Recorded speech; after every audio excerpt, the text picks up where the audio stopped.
हर हर महादेव। केदारनाथ ज्योतिर्लिंग और पंच केदार की कहानी।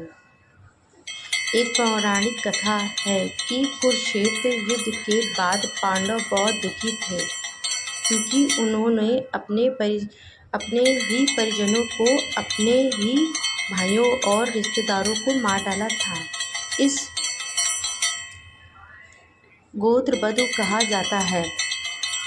इस कृत्य के लिए दोषी और कलंकित महसूस कर रहे थे और दुख को इससे मुक्त करने का रास्ता तलाश रहे थे, तो वे शिव की तलाश में निकल पड़े।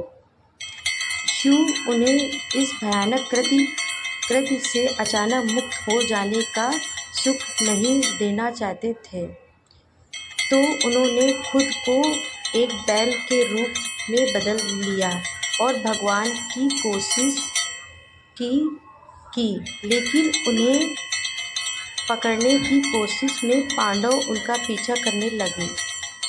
शिव जमीन में चले गए और जब वे ऊपर आए तो शरीर के अलग अलग हिस्से अलग अलग जगहों पर उभर आए। बैल का कुबड़ केदारनाथ है, आगे के पैर तुंगनाथ है, जो केदार के रास्ते में है। नाभि हिमालय भारतीय भाग में मध्य महेश्वर नामक स्थान पर प्रकट हुई, जो एक बहुत शक्तिशाली मणिपुर लिंग है, और शिव की जटाएं काल्पनिक नाथ नामक स्थान पर प्रकट हुई। इस तरह शरीर के अलग अलग जगहों पर प्रकट हुए। शरीर के अंगों का ये वर्णन 7 चक्रों से संबोधित है। इन मंदिरों की स्थापना मानव शरीर के रूप में की गई थी।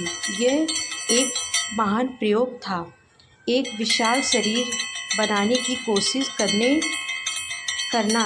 ऐसे ही एक शरीर भारतीय हिमालय की दिशा में हुआ।